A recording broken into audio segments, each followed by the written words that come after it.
الحمد لله رب العالمين والصلاة والسلام على أشرف الأنبياء وسيد المرسلين نبينا وحبيبنا محمد وعلى آله وصحبه أجمعين، أما بعد، فسبحانك اللهم لا علم لنا إلا ما علمتنا إنك أنت العليم الحكيم. اللهم علمنا ما ينفعنا وانفعنا بما علمتنا وزدنا علما نافعا وعملا صالحا يا رب العالمین. واجب الاحترام بھائیوں، معزز ساتھیوں، عزیز بچوں اور ہماری ماؤں اور بہنوں، شمائل النبی صلی اللہ علیہ وسلم جو امام ترمذی کی یہ مشہور کتاب ہے، ہم آج باب نمبر 7 میں داخل ہو رہے ہیں، جو ہے باب ما جاء فی کحل رسول اللہ صلی اللہ علیہ وسلم، یعنی رسول اللہ صلی اللہ علیہ وسلم کا سرما لگانا، نبی اکرم صلی اللہ علیہ وسلم کا سرما لگانا، اس کے متعلق اس باب میں 5 حدیثیں ہیں. امام ترمذی رحمہ اللہ نے 5 حدیثیں روایت انہوں نے کی ہیں. ان 5 حدیثوں سے بات واضح ہوگی کہ سرما لگانا یا نبی صلی اللہ علیہ وسلم کے یہ ہدی میں داخل ہے، یعنی آپ کی سنتوں میں سے آپ کا یہ عمل رہا. اور اس مسئلے میں قولی حدیثیں اور فعلی حدیثیں دونوں قسم کی حدیثیں موجود ہیں، جس کی آج کے درس میں اس بات کی اچھی طرح وضاحت ہوگی. تو قولی حدیثیں اور فعلی حدیثیں اس میں بیان کیے گئے ہیں، اور ایسے ہی اس باب میں یہ بات واضح ہوگی کہ آپ صلی اللہ علیہ وسلم نے اپنی امت کو بھی آپ نے ارشاد فرمایا اور آپ نے تاکید دلائی کہ وہ بھی سرما لگائیں، اور ایسے ہی سرما لگانے کے کچھ فائدے جو خود نبی صلی اللہ علیہ وسلم نے بیان کیا. یہ تمام باتیں انشاءاللہ آج کے اس درس میں واضح ہوں گے. تو سب سے پہلے جو عربی کا لفظ ہے کحل ہے، جس کا ترجمہ ہم کرتے ہیں کیا؟ سرما. تو کحل جو ہے یا سرما، اس کا اصل مادہ یہ کیا ہے؟ کس چیز سے یہ سرما بنتا ہے؟ کہاں سے اس کو لیا جاتا ہے؟ تو یہ سرما اصل کیا ہے بھائیو؟ پتھر ہے. صحیح. یہ ایک معروف پتھر ہے جو غالباً کہاں یہ پتھر پایا جاتا ہے جس سے سرما بنایا جاتا ہے؟ حجاز میں. لیکن جو عمدہ قسم کا جو پتھر ہوتا ہے جس سے سرما بنایا جاتا ہے وہ اصبہان، جو ایران کا علاقہ ہے، ایران میں یہ علاقہ ہے. اور اس کا کلر کیا ہوتا ہے؟ کالا ہوتا ہے. اور اس میں کچھ ایسے کلر ہوتے ہیں جو کچھ اس میں لال بھی پایا جاتا ہے، یعنی کچھ اس میں لال بھی پایا جاتا ہے، لال کلر بھی ہوتا ہے اس میں. اور اس کو کہا جاتا ہے، جو کالا ہو یا کچھ اس میں لال پایا جائے، الاسمد. اسمد. اور اس کا ذکر حدیثوں میں آیا ہے، جس طرح کہ بھی اس کی وضاحت ہوگی. تو یہ جو اسمد ہے یا جو یہ پتھر ہے، یہ پتھر کو لے کر کوٹا جاتا ہے یہاں تک کہ ایک دم باریک ہو جائے، پھر اس کے بعد کیا؟ وہ لگایا جاتا ہے. اس سرمے کو، اس اسمد کو سلائی سے کیا لگایا جاتا ہے. کیا بھائیو سرما لگانے کا کچھ فائدہ ہے فائدہ؟ کیا فائدہ ہوتا ہے اسے؟ آنکھ صاف ہوتی ہے، ماشاءاللہ. اچھا، بہت صحیح. اور کیا؟ بس ایک فائدہ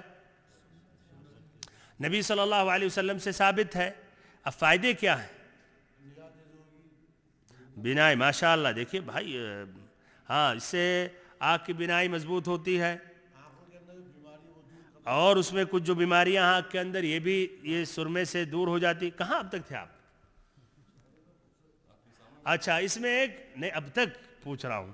اچھا، اور ایسے ہی خوبصورتی جو کہہ رہے ہیں، ابھی ایک سوال آئے گا. خوبصورتی اگر ہے تو یہ کیا آدمیوں کے لیے معقول ہے، مردوں کے لیے، یا صرف عورتوں کے لیے ہونا چاہیے؟ الگ سے بھی ذکر کروں گا. المہم بھائیو، سرما لگانے کے متعدد فائدے ہیں.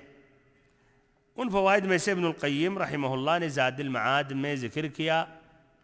زاد المعاد ان کی ایک کتاب ہے جو نبی اکرم صلی اللہ علیہ وسلم کا جو طریقہ رہا مختلف حالات میں، اس کا انہوں نے بیان کیا ہے. زاد المعاد فی ہدی خیر العباد. یہ کتاب 4 جلدوں میں 5 جلدوں میں ہے. یہ ابن القیم رحمہ اللہ سفر کے دوران اونٹ پر بیٹھے ہوئے اس کو کتاب انہوں نے لکھی ہے. اللہ اکبر. اونٹ پر بھائیوں، اونٹ پر ہم لوگ پورا جسم ہاتھ پیر جواب دے دے گا، اور ادھر کیا اوپر سے پوری کتاب تیار کر دے. دیکھ سکتے 5 جلدوں میں ہے، غالباً اردو میں بھی اس کا ترجمہ موجود ہے. بہرحال تو اس میں انہوں نے نبی صلی اللہ علیہ وسلم کا جب طریقہ اور آپ کا جو حدیث تھا اس مسئلے میں جب بیان کیا، تو ادھر یہ بھی بیان کیا کہ سرما لگانے کے فائدے کیا ہے. تو انہوں نے ذکر کیا وفی الکحل حفظ لصحت العین وتقویۃ للنور الباصر، کہ سرما لگانے میں جو آنکھ کی صحت ہے اس کی حفاظت ہوتی ہے، اور ایسے ہی یہ بینائی نظر کی مضبوط ہوتی ہے. وجلاء لہا، جس سے مزید اس سے روشنی اس کی بڑھتی ہے. وتلطیف للمادہ الردیئہ، اس کے اندر اور جو کچھ ایسے مواد ہوتے ہیں جو نقصان ہوتے ہیں، جو اس کے اندر کچھ تکلیف دینے والی چیزیں ہوتی ہیں، تو یہ اس سے زائل ہو جاتا ہے. واستخراج لہا مع الزینۃ فی بعض انواعہ، ایسے ہی اس کے کچھ انواع میں خوبصورتی بھی ہوتی ہے، زینت بھی ہوتی ہے. وَلَهُ عِنْدَ النَّوْمِ مَزِيدُ فَضْلٍ لِاشْتِمَالِهَا عَلَى الْكُحْلِ وَسُكُونِهَا عقيبه عن الحركة المضرة بها وخدمة الطبيعة لها وللإثمد من ذلك خاصية، کہ سونے کے وقت خاصتاً مزید اس میں فائدہ ہے. سونے کو لگانے میں مزید اس میں فائدہ ہے، جس سے یہ آنکھ کو یعنی فائدہ پہنچتا ہے. اس میں جو نقصانات ہوتے ہیں یہ ختم ہو جاتے ہیں. اور سرما کے انواع میں سے جو اثمد ہے، خاصتاً اس کے فوائد زیادہ ہیں، یا خاصتاً اثمد میں یہ فوائد زیادہ تر پائے جاتے ہیں. تو یہ تھا سرما کے فوائد کے متعلق. اب ادھر ایک سوال ہے کہ سرما لگانے کا شرعی حکم کیا ہے؟ اس لیے ہم دیکھتے ہیں کہ غالباً اب لوگ مرد خاصت نہیں لگاتے ہیں، آدمی نہیں لگاتے، عورتیں تو لگاتی ہیں. عورتیں تو دنیا کی اللہ جانے کیا کیا میک اپ کرتی ہیں. تو سرما لگانا ہے تو ایک ہلکا کاجل لگاتے ہیں، یا اچھا وہ سرما بھی نہیں لگاتے ہیں یا کاجل لگاتے ہیں، لیکن لگانے والی لگاتے ہیں. لیکن آج کل آدمی یعنی غالباً نہیں لگاتے. لیکن شرعی حکم کیا ہے یہ سرما لگانے کا؟ سنت ہے سب کے لیے، مردوں کے لیے، عورتوں کے لیے، سب کے لیے. کیا رہا ہے بھائیو؟ اچھا، پہلی بات ادھر یہ ہے کہ سرما لگانے کی 2 اہم قسمیں ہیں. پہلی قسم یا استعمال کرنے کا جو سبب ہے 2 ہیں. پہلا سبب ہے جس سے مراد ہو لگانے کا کہ آنکھ کی بینائی مضبوط ہو جائے اور ایسے صفائی ستھرائی ہو جائے، جو اس کے اندر ایسی چیزیں ہیں جس سے آنکھ کو تکلیف ہو سکتی وہ باہر آ جائیں. اصل مقصد زینت یا خوبصورتی نہیں ہوتی ہے. تو یہ بھائیو اس کا کیا شرعی حکم ہے؟ یہ جائز ہے، درست ہے، اور بلکہ اس کو کہہ سکتے ہیں اس پر عمل کرنا چاہیے. اس لیے نبی صلی اللہ علیہ وسلم سرما لگاتے تھے اپنے دونوں آنکھوں میں، خاصتاً اگر وہ اثمد کا ہو. تو یہ کہیے بطور علاج یا مزید قوت کے لیے تو استعمال کرنا کیسا ہے؟ بہتر ہے، افضل ہے. نبی صلی اللہ علیہ وسلم نے اہتمام کیا، ہمیں بھی اہتمام کرنا چاہیے، بلکہ کہہ سکتے ہیں سنت ہے. دوسرا جو مقصد سرما لگانے کا ہوتا ہے اس سے مراد ہوتا ہے خوبصورتی حاصل کرنا، زینت. تو یہ بھائیو عورتوں کے لیے تو مطلوب ہے، عورتوں کے لیے مطلوب ہے. اس لیے عورتوں کو چاہیے کہ اپنے شوہروں کے لیے خوبصورتی چیز کا اہتمام کریں، اور ایسے ہی اچھے ڈھنگ میں اور اچھے کیفیت میں پیش ہوں. تو ان کے لیے یہ مطلوب ہے. لیکن طبعاً غیر شوہر اور ایسے ہی محارم میں سے اجنبی آدمیوں کے سامنے اس طرح نہیں نکلنا چاہیے، نہ دکھانا چاہیے، نہ ظاہر ہونا چاہیے. اس لیے زینت یا خوبصورتی کو چھپانا چاہیے عورتوں کے لیے، اللہ کی شوہر ہو اور ایسے ہی محارم. تو یہ عورتوں کے لیے زینت اور جمال اور خوبصورتی یہ درست ہے. آدمیوں کے لیے بھائیو اور محترم ساتھیوں، اس میں دیکھیے اہل علم کا 4 اقوال موجود ہیں. ہم سمجھ رہے تھے کہ نبی صلی اللہ علیہ وسلم نے لگایا تو یہ یقیناً یہ مسئلہ متفق علیہ ہے اور تمام علماء کے نزدیک کم سے کم سنت ہوگا. لیکن ادھر دیکھیں، غور و فکر کریں.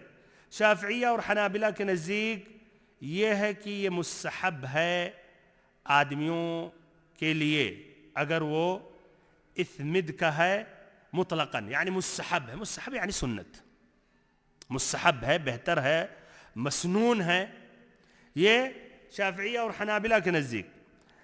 امام مالک سے منقول ہے کہ یہ آدمیوں کے لیے یہ مباح ہے، یعنی جائز ہے، یعنی اس کو سنت آگے نہیں بڑھا سکتے، جائز کے دائرے میں ہے. کریں گے تو ثواب نہیں ہے، نہیں کریں گے تو گناہ نہیں ہے. اور اگر مستحب کہا جائے گا تو کیا ہوگا بھائیو؟ کریں گے تو ثواب ہے، نہیں کریں گے تو گنہگار نہیں ہوں گے. تو یہ اقل درجہ ہے استحباب سے، جائز ہے، مباح ہے، آپ کی مرضی. اگر یہ مراد ہو زینت آدمیوں کے حق میں. تیسرا قول، ہاں بھائیو اوپر سے نیچے جا رہے، پہلا مستحب ہے، پھر جائز ہے، پھر دوسرا قول کیا ہوگا اس کے بعد؟ کم درجہ مکروہ. تیسرا قول کی اگر خوبصورتی یا زینت کے لیے ہے تو یہ غیر مناسب آدمیوں کے لیے مکروہ ہے کہ ایک آدمی لگائے اور سب کے بیچ میں آئے. ایسے اثمد کا یا سرما لگا کے آدمیوں کے ساتھ بیٹھا ہوا، کیا یہ اچھا لگے گا؟ کہتے نہیں، یہ مکروہ ہے، یہ غیر مناسب ہے. اگر خوبصورتی کے لیے ہو، اگر غیر خوبصورتی کے لیے جس سے بتایا گیا، مثلا سونے کے وہ لگا لیا جس کے فوائد ہیں وہ فائدے حاصل کرنے کے لیے، تو کہتے ہیں جائز ہے. لیکن خوبصورتی کے لیے، زینت کے لیے ناجائز ہے. یہ قول بھائیو مالکیہ کا ہے اور یہی مالکیہ کا یہ مذہب ہے. اچھا، اس کے بعد اور کیا ہو پھر؟ ہاں اور آگے جائیں. ناجائز، حرام ہے، مکروہ ہے بھائیو حنفیوں کا، عفواً یہ حنفیوں کا مسئلہ ہے کہ یہ مباح ہے یا مکروہ ہے.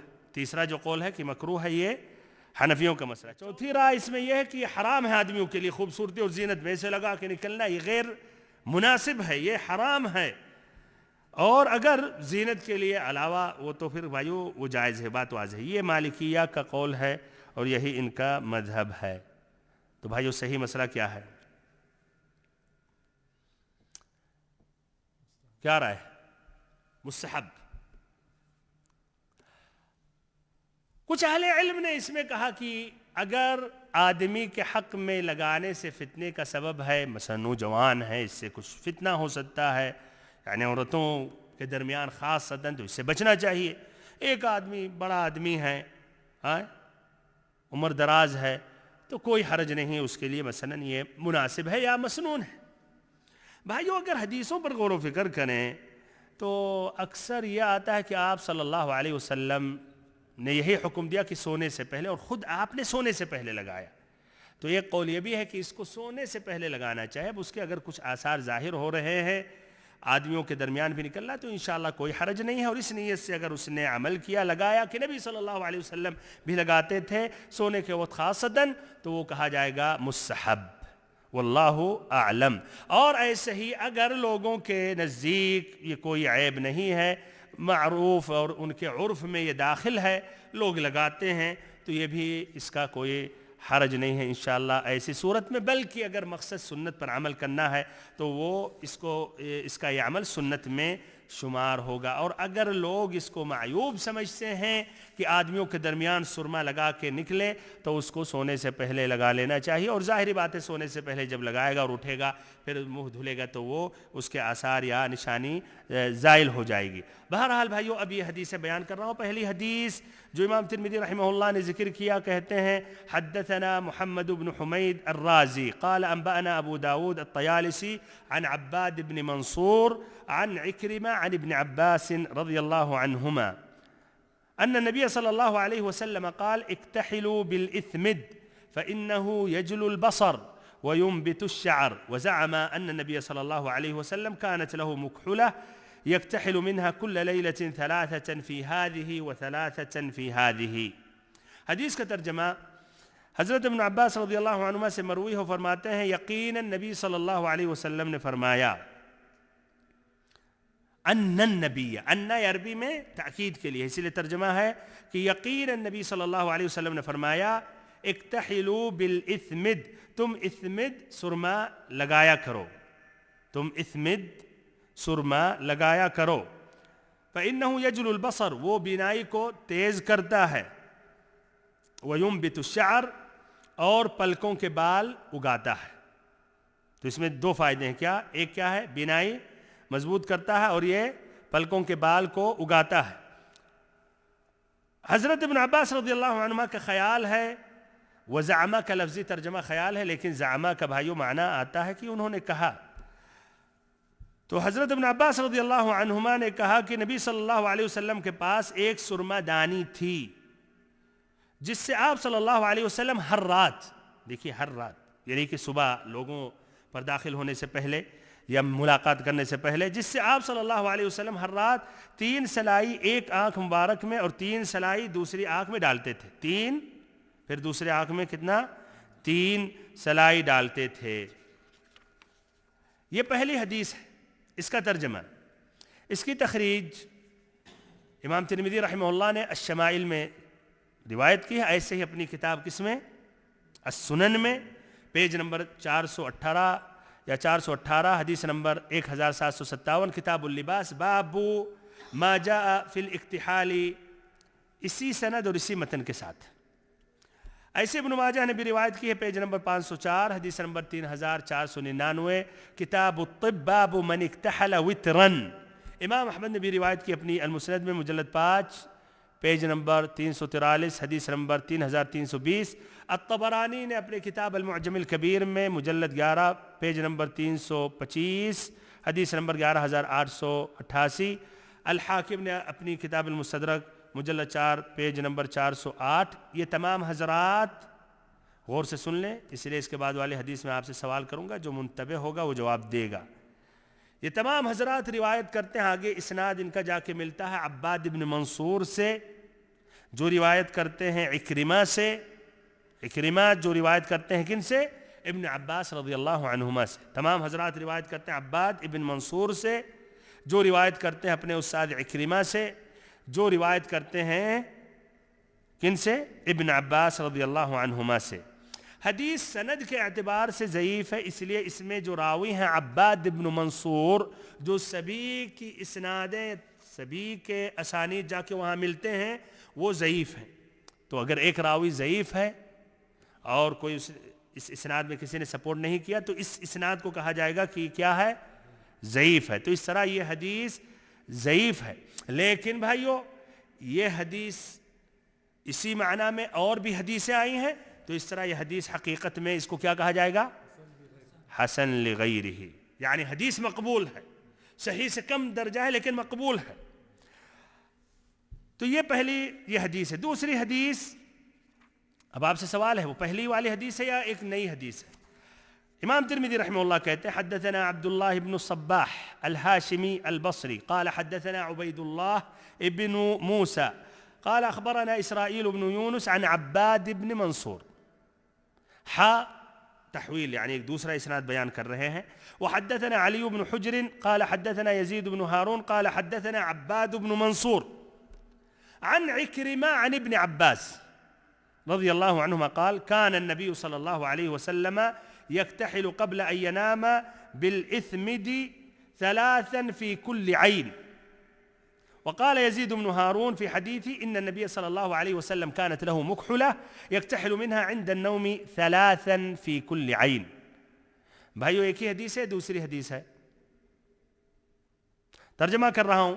حضرت ابن عباس رضی اللہ عنہما فرماتے ہیں کہ نبی اکرم صلی اللہ علیہ وسلم یا نبی صلی اللہ علیہ وسلم سونے سے پہلے ہر ایک آنکھ مبارک میں اثمد، سرمے کی 3 سلائی لگایا کرتے تھے۔ سونے سے پہلے کتنا؟ 3 سلائی لگایا کرتے تھے ہر آنکھ میں، یعنی کتنا ہو گیا ٹوٹل؟ 6، 3 3 6۔ اور یزید بن ہارون اپنی روایت میں کہتے ہیں کہ نبی صلی اللہ علیہ وسلم کے پاس ایک سرما دانی تھی، جس سے آپ صلی اللہ علیہ وسلم نیند سے پہلے یا سونے سے پہلے ہر آنکھ میں 3 بار سرما لگاتے تھے۔ ہاں بھائیو، یہ ایک ہی حدیث ہے، 2 حدیثیں ہیں؟ مطلب تو ایک۔ اچھا، ادھر 2 سوال ہے۔ پہلا، کیا یہ ایک حدیث ہے یا دوسری حدیث ہے؟ پھر دوسرا سوال، پھر فرق کیا ہے پہلے اور دوسرے میں؟ تو جواب ایک مرتبہ پہلا یاد دلا رہا ہوں. پہلی جو حدیث ہے اس کا اسناد میں نے بتایا ابن ماجہ، ترمذی نے، ایسے ہی امام احمد نے، طبرانی نے، حاکم نے، سبھی نے روایت کی عباد ابن منصور سے جو روایت کرتے ہیں عکرمہ سے جو ابن عباس سے. اور ابھی بھائی نے کہا کہ معنی ایک ہی ہے. اور یہ دوسری جو حدیث ہے طریق مختلف ہیں، اسناد شروع کا مختلف، لیکن آگے جا کر ملتے ہیں عباد ابن منصور عن عکرمہ عن ابن عباس. تو حدیث ایک ہے یا دو ہے؟ ایک ہی حدیث ہو گئی، ایک ہی حدیث ہے، معنی ایک ہے. معنی بدل جاتا تو دوسری حدیث ہو جاتی، اور ایسے ہی اسناد بدل جاتا تب بھی کیا؟ دوسری حدیث ہو جاتی. جب اسناد ایک ہے یا کہیے آخری میں صحابی رسول ایک ہیں اور حدیث کا معنی ایک ہے، تو جتنے بھی طرق راستے سے آئے اس کا طرق کہا جائے گا. مختلف اس کے اسانید ہیں لیکن حدیث ایک مانی جائے گی. تو یہ ایک ہی حدیث ہے، لیکن کیا فرق ہے دونوں حدیثوں میں؟ راوی ایک ہے بھائیو. ہاں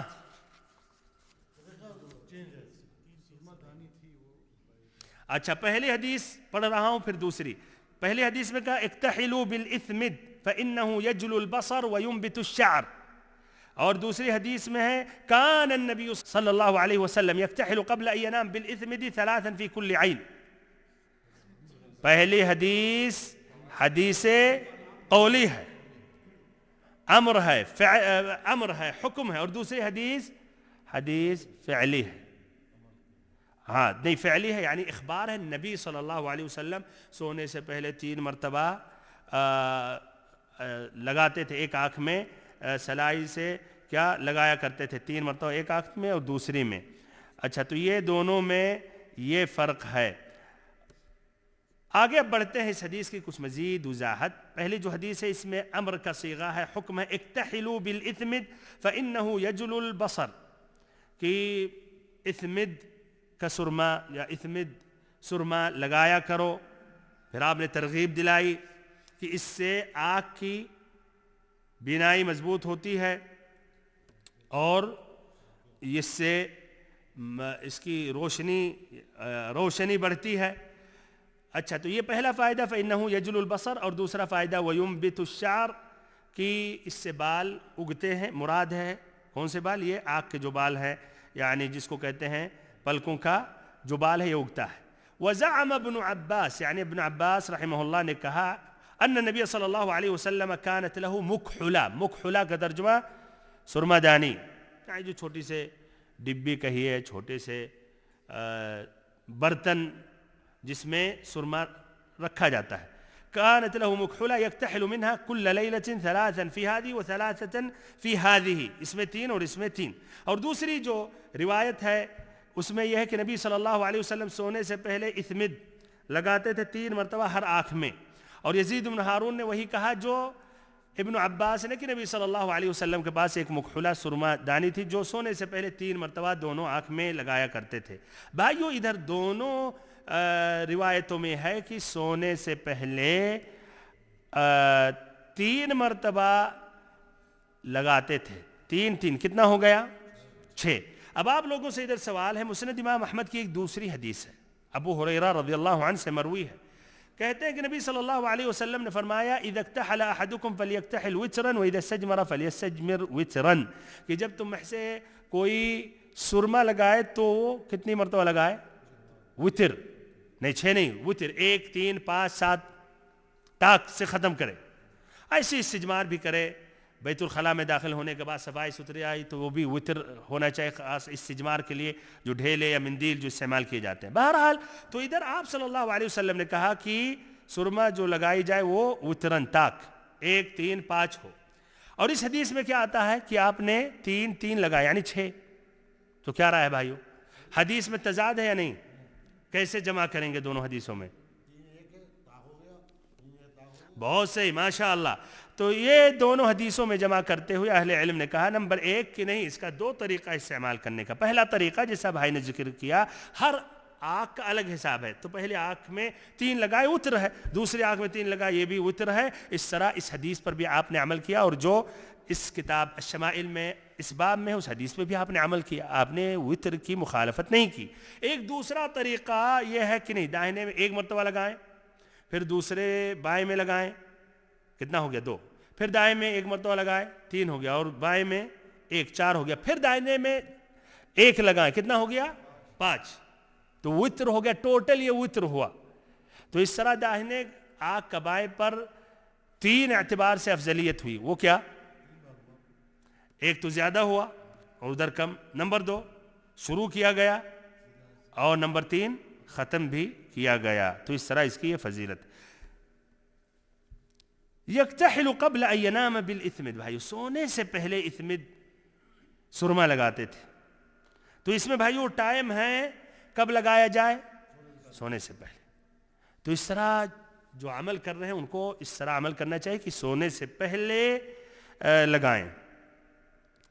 اس میں یہ فعلی حدیث ہے، اور ابھی ایک پھر اور حدیث آئے گی جس میں قولی حدیث ہے. اور ابن القیم رحمہ اللہ کا قول ذکر کیا میں نے شروع ہی میں، جس میں وہ فائدے ذکر کرتے ہیں سرما لگانے کا. خاصتاً کہتے ہیں فائدے زیادہ کب حاصل ہوتے ہیں؟ جب سونے کے وقت بندہ لگاتا ہے. تو اس طرح ہمیں بھائیو اس پر عمل کرنا چاہیے. حدیث نمبر 3، ترمذی رحمہ اللہ فرماتے ہیں حدثنا احمد بن منیع قال حدثنا محمد بن یزید عن محمد بن اسحاق عن محمد بن المنكدر عن جابر رضی اللہ عنہ قال قال رسول اللہ صلی اللہ علیہ وسلم علیکم بالاثمد عند النوم فإنه يجل البصر وينبت الشعر. سابقہ والی حدیث فعلی تھی، اس سے پہلے قولی تھی، اور یہ بھی حدیث کیا ہے؟ قولی ہے، حکم ہے، امر ہے. آپ صلی اللہ علیہ وسلم نے فرمایا، یہ جابر رضی اللہ عنہ کی حدیث ہے، سوتے وقت تم سرما کا اہتمام کرو، یا سوتے وقت تم لوگ سرما لگا لو. اور علیکم صیغہ جو آتا ہے بھائیو ایک لازم کر لینے کا معنی ہوتا ہے، کیونکہ یہ نظر روشن کرتا ہے اور پلکوں کے بال اگاتا ہے. سابقہ بھی حدیثوں میں یہ باتیں آئی ہیں. کیا اس سے نظر مضبوط ہوتی ہے اور آنکھوں کے پلکے یا آنکھوں کے پلک جو ہوتے ہیں اس کا بال اگاتا ہے. حدیث کی جو تشریح ہے، تشریح سے پہلے حدیث کی تخریج، تو اس کی روایت ابن ماجہ نے کی اپنی کتاب السنن میں، پیج نمبر 504، حدیث نمبر 3496 یا 96، کتاب الطب باب الکحل بالاثمد، یہ من طریق اسماعیل ابن مسلم جو محمد ابن المنکدر سے روایت کرتے ہیں، جو روایت جابر رضی اللہ عنہ سے کرتے ہیں. یہی الفاظ ان کے بھی ہیں، لیکن ابن ماجہ میں یہ نہیں ہے عند النوم کی سونے کے وقت. سونے کے وقت کا ذکر نہیں آیا. یہ آیا ہے کہ تم لوگ سرما لگاؤ، اس کا اہتمام کرو، اس سے آنکھ کی بینائی مضبوط ہوتی ہے اور ایسے ہی پلکوں کے بال اگتے ہیں یا یہ سرما اگاتا ہے. ایسے ابو یعلا نے بھی روایت کی اپنی المسند میں مجلد 4 پیج نمبر 48 حدیث نمبر 2058. یہی جو اسناد ہے امام ترمذی کا اور یہی جو الفاظ. حدیث کی تشریح یہی الفاظ گزر گئے، اس لیے دہرانے کی ضرورت نہیں ہے. اس میں فائدے بیان کیے گئے ہیں سرما لگانے کا، خصوصاً سونے کے وقت. حدیث نمبر 4، حدثنا قتيبة بن سعيد قال حدثنا بشر بن المفضل عن عبد الله بن عثمان بن خثيم عن سعيد بن جبير عن ابن عباس رضي الله عنهما قال قال رسول الله صلى الله عليه وسلم إن خير أكحالكم الإثمد يجل البصر وينبت الشعر. ترجمہ حضرت ابن عباس رضی اللہ عنہما سے مروی ہو فرماتے ہیں رسول اللہ صلی اللہ علیہ وسلم نے فرمایا، تمہارے تمام سرموں سے بہترین سرما اثمد یا اثمد ہے. یہ نظر کو روشن کرتا ہے اور پلکوں کے بال اگاتا ہے. ادھر ایک جملہ کا اضافہ ہے تمام حدیثوں میں، تمام حدیثوں سے اس میں ایک بات کا اضافہ ہے، ورنہ اس میں بھی وہی فائدے ہیں. آنکھ کی بینائی مضبوط ہوتی ہے اور ایسے ہی بال پلکوں کے اگاتا ہے. لیکن ایک بات کا اضافہ ہو، کیا ہے؟ تمہارے تمام سرموں سے بہترین سرما اسمد ہے. تو اس میں کیا ہے کہ سرمے کی کئی قسمیں ہیں اور کئی چیزوں سے حاصل کیا جاتا ہے، لیکن سب سے بہتر کیا ہے؟ اسمد والا یا اسمد. ہاں اسمد ہے، اسمد والا. تو اس سے بھائیو یہ فائدہ واضح ہوا کہ سرما کی کئی قسمیں ہیں اور اس میں جو بہتر والا ہے وہ اسمد والا ہے، اور اس کے فائدے گزر چکے. حدیث کی تخریج، اس حدیث کی روایت ابو داؤد رحمہ اللہ نے کی اپنی کتاب السنن میں پیج نمبر 551 حدیث نمبر 3878 کتاب الطب باب فی الکحل، وابن ماجہ فی سننہ، ابن ماجہ نے اپنی کتاب السنن میں، جتنی حدیثیں ہیں سنن ابن ماجہ میں موجود ہیں، ابن ماجہ فی السنن پیج نمبر 504 حدیث نمبر 3497 کتاب الطب باب الکحل بالاثمد، النسائی نے اپنی کتاب السنن میں پیج نمبر 699 حدیث نمبر 5116 کتاب الزینہ باب الکحل، ایسے امام احمد نے روایت کی ہے اپنی المسند میں مجلد 3 پیج نمبر 483 حدیث نمبر 2047۔ یہ تمام حضرات روایت کرتے ہیں عبداللہ ابن عثمان ابن خثیم سے، جن کا ذکر ادھر آیا، جو روایت کرتے ہیں سعید ابن جبیر سے، جو روایت کرتے ہیں کن سے؟ ابن عباس رضی اللہ عنہما سے۔ یہ بھائیوں سند کے اعتبار سے یہ حدیث ضعیف ہے، اس لیے اس میں عبداللہ ابن عثمان ابن خثیم جو ہیں ان کے بارے میں کچھ اہل علم نے ضعیف قرار دیا، جس طرح کہ خود النسائی رحمہ اللہ یہ حدیث ذکر کرنے کے بعد اپنی کتاب السنن میں کہتے ہیں عبداللہ ابن عثمان ابن خثیم لین الحدیث، کہ یہ حدیث میں لین ہے یعنی ضعیف ہیں، کمزور ہیں، اور کچھ اہل علم نے یعنی کچھ درگزر کیا ان کے بارے میں۔ بہرحال اگر اس سند کو ضعیف کہیں بھی تو اور حدیثوں کے ساتھ کیا اس کا رتبہ کہاں پہنچ جائے گا؟ الحسن لغیرہ تک۔ اس طرح اب آخری حدیث جو ذکر کرتے ہیں الترمذی رحمہ اللہ اس باب میں، اور ساتھ ساتھ یہ باب مکمل ہو جا رہا ہے، کہتے ہیں حدثنا ابراہیم بن المستمر البصری قال حدثنا ابو عاصم عن عثمان بن عبد الملك عن سالم بن عبد الله عن ابن عمر رضي الله عنهما قال قال رسول الله صلى الله عليه وسلم عليكم بالإثمد فإنه يجل البصر وينبت الشعر۔ اس کی روایت کس نے کی ہے؟ ابن ماجہ نے۔ ابن ماجہ نے 5 حدیثوں کی روایت کی ہے اپنی کتاب السنن میں پیج نمبر 504 حدیث نمبر 3495 کتاب الطب باب الکحل بالاثمد من طریق ابی عاصم۔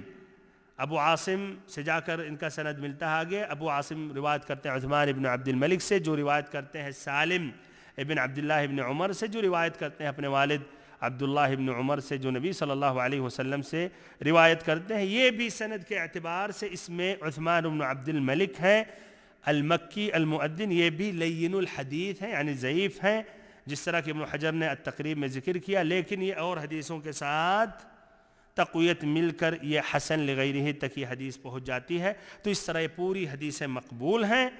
اور اس حدیث کا بھی ترجمہ کرتا ہوں۔ حضرت ابن عمر رضی اللہ عنہما سے مروی ہے کہ رسول اللہ صلی اللہ علیہ وسلم نے فرمایا تم اثمد سرما کو لازم پکڑو، کیونکہ وہ نظر کو تیز کرتا ہے اور پلکوں کے بال اگاتا ہے۔ اللہ تعالیٰ سے آخری میں دعا کرتا ہوں کہ اللہ رب العزت ہم سبھی کو علم نافع عطا کرے، اور ہم سبھی کو نبی اکرم صلی اللہ علیہ وسلم، نبی اطہر صلی اللہ علیہ وسلم کی یہ شمائل، آپ کے جو اخلاق سے متصل ہوئی حدیثیں ہیں، آپ کے اخلاق کے متعلق جو باتیں ہیں، آپ کی خلقت کے متعلق ہیں، صورت سیرت دونوں کے بارے میں اللہ تعالیٰ ہمیں صحیح سمجھ عطا کرے۔ اور پھر جو اس میں سنتیں ہیں جس پر ہم سبھی کے لیے وہ آپ صلی اللہ علیہ وسلم قدوہ ہیں، تو ہم سبھی کو ان سنتوں پر عمل کرنے کی توفیق دے، آمین یا رب العالمین۔ وصلی اللہ وسلم وبارک ونعم علی عبدک ورسولک محمد۔ السلام علیکم ورحمۃ اللہ وبرکاتہ۔ محترم دینی بھائیوں، آپ نے ابھی یہ علمی درس سنا، امید ہے آپ کو پسند آیا ہوگا، اور آپ سے گزارش ہے کہ آپ اسے لائک کریں، سبسکرائب کریں، ایسے ہی فالو کریں، اور مزید تفصیل کے لیے ہمارے ویب سائٹ پر وزٹ کریں۔ اور آپ سے یہ بھی گزارش ہے کہ آپ اپنے اس درس کو اپنے دوست و احباب کے ساتھ نشر کر کے دعوت کے کام میں حصہ لیں۔ السلام علیکم ورحمۃ اللہ وبرکاتہ۔